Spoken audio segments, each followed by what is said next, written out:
Hi, Kenji Bunch. Welcome. Thank you, Leo. Good to see you. Thanks. Thank you for joining me today, but also thank you for being a part of this project and your piece, Ghost Mine, which we're going to dig into here. Yeah, Um, thanks for including me. It's a really great project, great idea. well, thank you. I'm so happy to have you be a part of it. Is there anything? Is there anything on the piece or about you, or just current musings that you want to share before we dive in? Um, You well, should probably tell the story of the piece.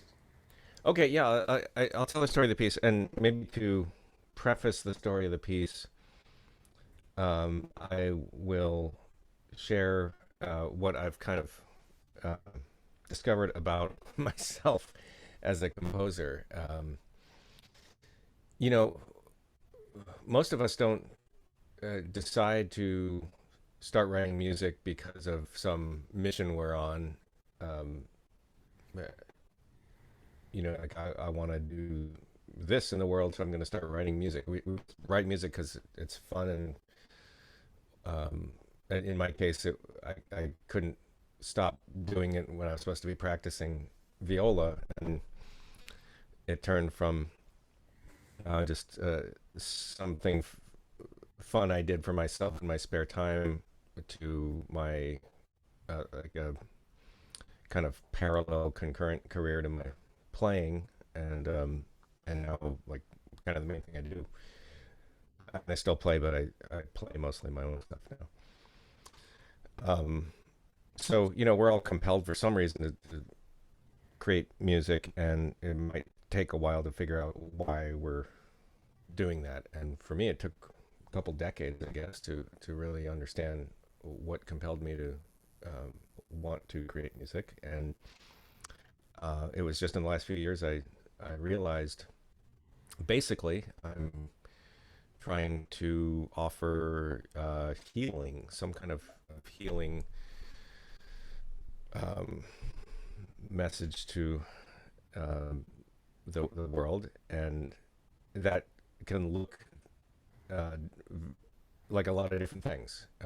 Sometimes the music I write is really fun and entertaining and possibly silly, and I think that is a part of healing, right? Laughing and enjoying ourselves, and that's a kind of a basic right of humanity that at times we deny ourselves, or we feel it's denied to us. Um, so there's that joyful part of healing. There's also confronting difficult issues and things in our either personal or collective histories. And I've written a number of works that are kind of on that end too. And so that brings me to this piece called Ghost Mine, which was inspired by a kind of fascinating and awful story that I only learned about 2 years ago. I'm from Oregon, grew up here in Portland, born and raised, lived in New York for 20 years and came back here 9 years ago. And I never knew about this incident that occurred in Oregon, in Eastern Oregon, back in 1887. There was a group of 34 Chinese miners, gold miners. There were a lot of Chinese workers, like 900 some thousand, I think, um, workers in Oregon at that time, and uh, they came for mining, working on the railroads, a lot of physical labor, and so these were gold miners, and on one night in 1887, they were ambushed by six uh, boys and men from Wallowa County in Eastern Oregon, the local people there who um, surprised them at their campsite, thinking they could steal their gold, and they murdered them and dumped their bodies in the Snake River. And this was only brought to light because the bodies washed up downstream a few days later, and uh, things were pieced together, and they finally figured out that uh, this crime had happened. Those six uh, perpetrators were never caught and punished for this crime, and the whole incident was kind of forgotten. It was never. That's why, as I said, I'm from here, never learned about it. This was never taught in our schools or in any kind of history. And it wasn't until 1995 that a clerk in Wallowa County happened to stumble upon some records that looked really strange, and they did some digging, and this whole story came to light. And so over the last 20, 30 years, there's been a process of kind of reclaiming this narrative, and what was once called Deep Creek in the Snake River, this little area, this canyon, is now Chinese Massacre Cove, and there's a memorial in several different languages about this incident. So, in any case, my piece, I wanted to kind of meditate on this incident and the history since then, the silence about it, and not in a not with the intention to bum everybody out about something awful that happened, but to kind of breathe life back into these bodies that were dumped in the Snake River, and kind of restore some humanity and restore healing to the area itself. And so I think of this as a hopefully kind of uplifting piece. It's meditative and quiet and open and free, and all things that should have been available to those people and was taken away. Does that make any sense? Absolutely, absolutely. I hadn't heard of this story either, and until you shared it with me, and I dug in, and it's fascinating and horrible. And just this summer, when we were driving out to Oregon, my daughter and I, we had gotten, it was a complicated story, but we got detoured really, really far off the track that we were driving on. Not far from, like, a little ways south on the Snake River, in the Wallowas there. And it's a place of such beauty and Yeah. freedom.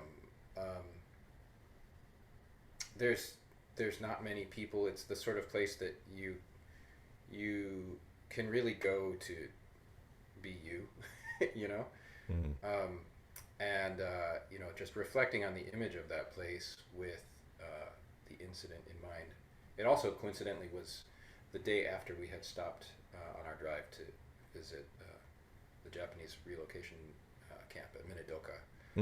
Yeah, I've been there. which was really heavy for my daughter, Sure. and me, of course. But it was interesting to see her confront her identity questions. Yeah. Um, so, anyways, I found the story really interesting, and I've been chewing on it, and it's amazing. As you had said when you first brought it up to me, the news quotes about it are just incredible. Yeah. The contemporary news stories about it are they're really something. Yeah. So I should say for anybody who is listening that Kenji's not heard me play this piece before, and this is real music making right here. Yeah. So This is how the live. sausage gets made. This is how it happens. And interestingly, like maybe it's just the dad joke part of my brain, but like the score that you gave me, I'll do my best to put it up if anybody can see it. It's a little bit like a treasure map, more than like Huh. it's a little bit like I have instructions to go 20 paces here and then turn north and go another 12 paces. Uh, Yeah. Yeah. so this piece could come out like 1,000 different ways at 1,000 different performances. Um, so this will be interesting to work through with you and see what sort of the big content issues are versus some of the more performative ways things go in and out of sections. Yeah, totally. I love that way of thinking about it, and that's something that I've been trending towards a lot in my writing over the years. Is more kind of allowing more freedom for the performer, giving up more control for myself, and kind of the fewer musicians I'm writing for, the more freedom I give them. So you ask for a solo piece, you're gonna have to write a lot of it yourself. Ask Kenji for a solo piece, you're going to write half of it yourself. Yeah. Um, and oh, one thing that is worth probably noting from the outset is that the lowest string, you've asked it to be tuned down from a C to an A. Do you want to just say a word about why you chose that? Yeah. Well, the funny thing with that is, I got like about 60% of the way through the piece, and I realized I never had anything on the C string, and then I thought, well, wait a minute, what if I avoid that and then like really introduce it, um, with something special? And I realized that that would be perfect. If I have this low A that no one's expecting, um, that's just what I needed, and I like that it sounds like this low bell or something. So yeah, I'm a big score datura kind of guy. So I generally avoid trying to do too much of that with cello, just because that's a big ask. The bigger the instrument is, but I figured one string, not too low, and I'm not asking for a ton of transposition. That's So true. I hope that's all right. No, that's well. Let me play it for you. You can tell me. All right. So this is Ghost Mine.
Yeah.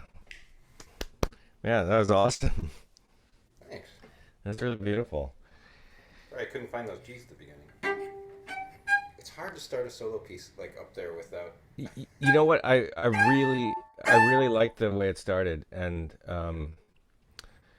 I I like um, that weird like kind of crackle or thing that can happen. If I mean that's kind of why I did that, just because it's a little unstable up there, and um, I that's something to embrace instead of to be afraid of.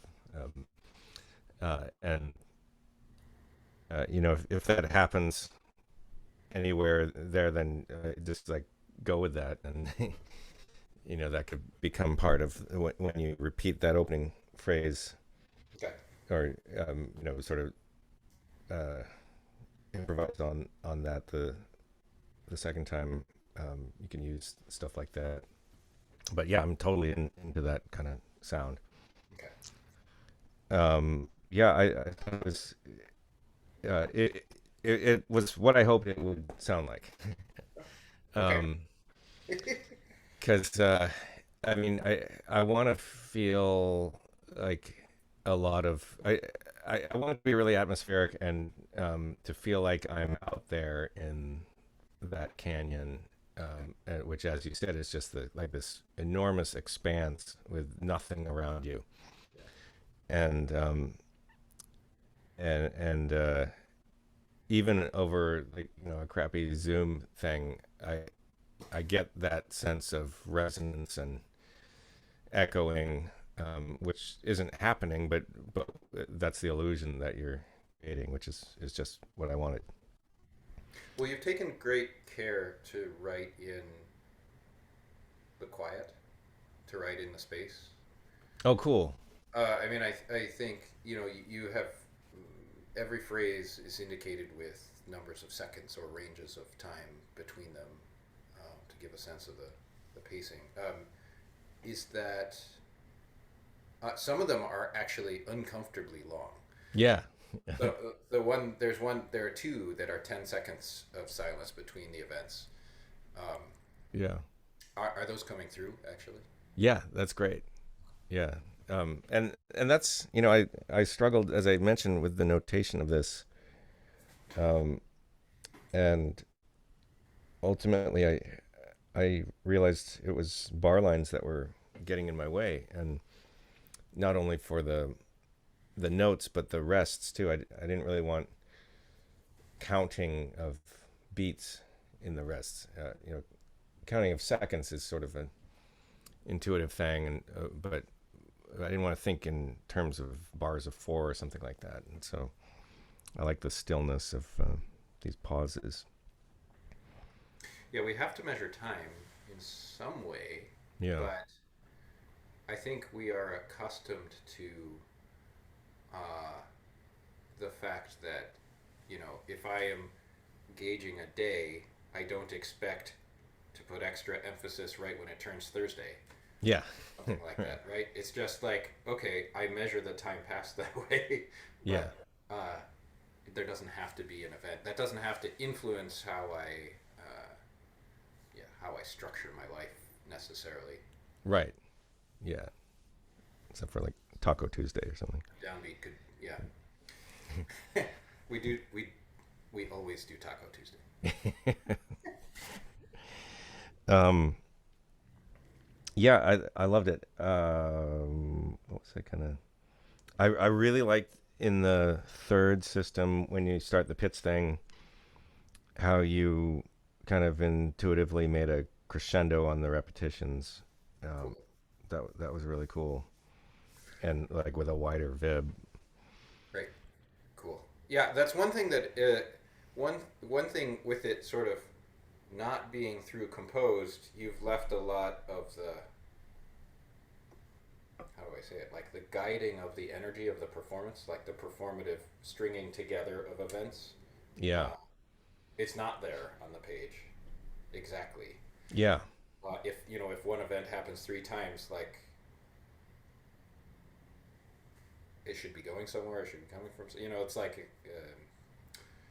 Yeah, I'm just taking some liberties yeah, with. which is great. And like I said, I like leaving those things open, and the older I get, um, I when I write something, I want it to sound different every time it's played. Hopefully it'll be played more than once, and there'll be opportunity for that.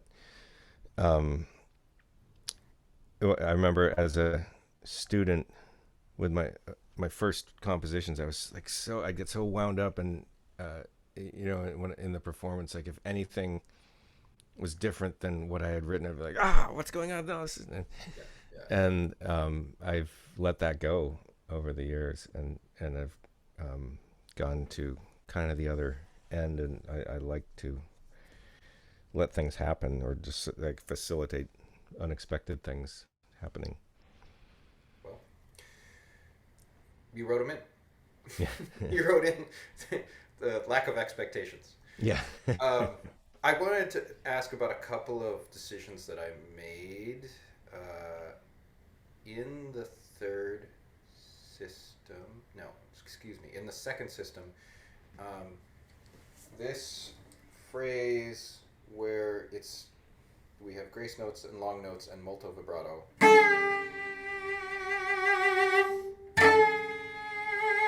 Most of the time, I'm indicated to write it to play it three times. Most Hmm. of the time, I'm feeling like after I've done it twice, I kind of don't have anything else to say with it, so I Okay. move on. Is that feel okay? Yeah, that never it never bothered me. I wasn't like, hey, wait, that was not. You cheated Yeah, me.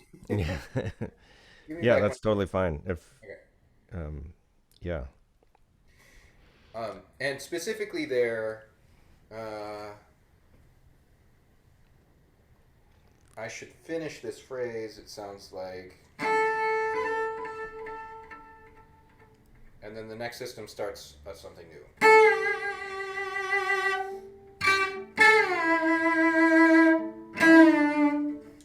yeah, yeah. Kind of like finally gets out of that loop and goes somewhere else.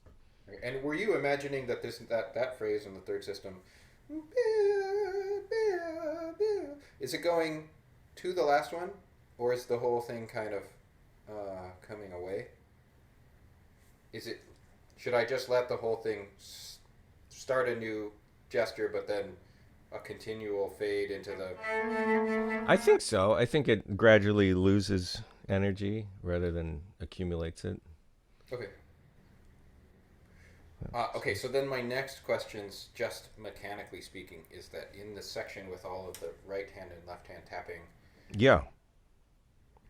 I made I made a choreography that is working for me based on what the percussive note heads look like. Um, are there talk to me about how that worked for you and what else you might want or not want about it. No, that's great. The one thing about this section, I just kind of threw out this suggested tempo because, but the tempo doesn't matter. What matters is that finally we're in some kind of a steady pulse, right? A groove. Um, and I would say whatever tempo works for the like the most involved drumming is probably the tempo to start with, so that it doesn't slow down once you start. So it felt like maybe the beginning of the percussive thing, um, it felt too easy. Uh, if there was like a sense of resistance or like holding back with a really um, steady groove that could continue for the whole thing, I think that'll be that would work really well. Does that make sense? Uh, I think so. I think you're politely telling me also that I slowed down. I think you slowed down. Yeah, but I think you slowed down because the first part is might be easier than Uh-huh. the last part, and if you make the first part sound not that easy, Yeah. um, it would help. Does that? Okay. Okay. No, that makes sense. I yeah. The second part certainly gets a little bit more um, touchy, Yeah. which is fine. Once I start tripping over my fingers, if I get my choreography wrong, then I don't know how to. Yeah, I know. I I don't know know. how to Yeah. undo the problem, Yeah. I and I start getting clumsy. Yeah. I do the same thing. Yeah. Okay. Um, Yeah. yeah. Oh, No. can I ask you one thing about the singing was great. Okay. Um, and thank you for doing something that's not generally what we are trained to do. My pleasure. um, that's really cool and courageous. Um, what would happen if you sang an octave higher with like a falsetto? I don't have much falsetto. Okay, that's fine. I I'll try it though. I'll experiment with it. If it feels ridiculous, then don't worry about it. Uh, I like that sound because um, it's less instantly identifiable as like your voice. Yeah. There's a moment of whoa, what's that weird sound? Who's doing that? And um, but if it doesn't feel like it's gonna happen, then what you're doing sounds great. Okay. I will chew on that. I have always wanted to have more range up there than I do, but I in college I had a disco band and we Nice. covered all the Bee Gees songs, and I just wanted so bad to be the one who sang them, and I just couldn't. I, I just couldn't. Okay, yeah, no, I'll work on that. I mean, it would also be nice to have it come into a space that the cello's not occupying. Yeah. Um, But I mean, it works where it is too.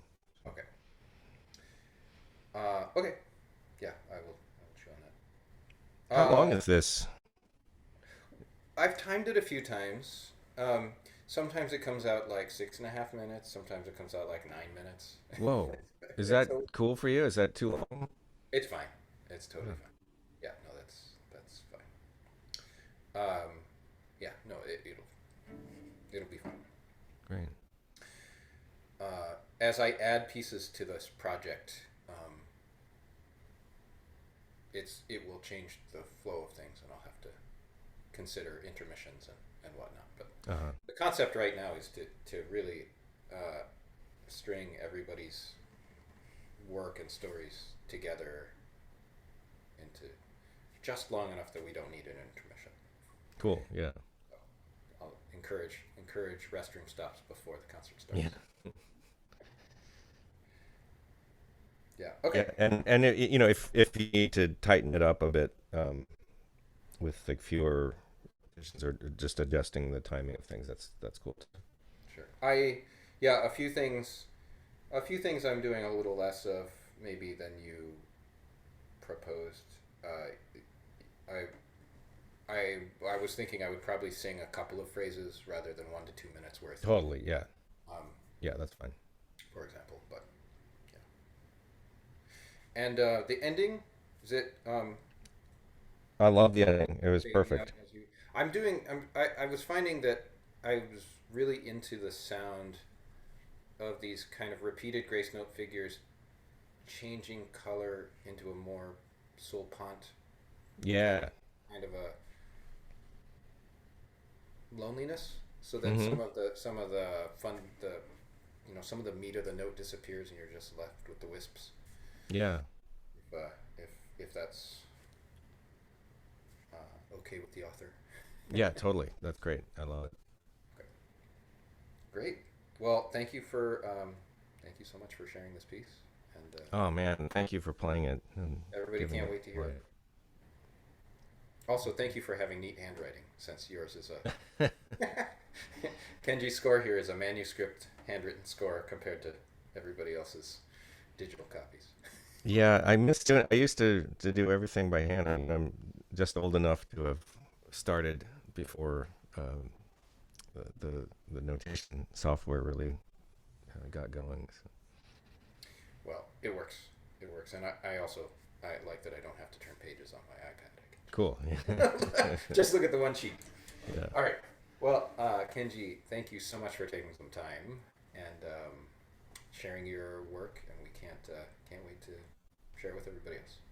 Awesome. Thank you so much, Leo. Thank you, and see you soon. All right.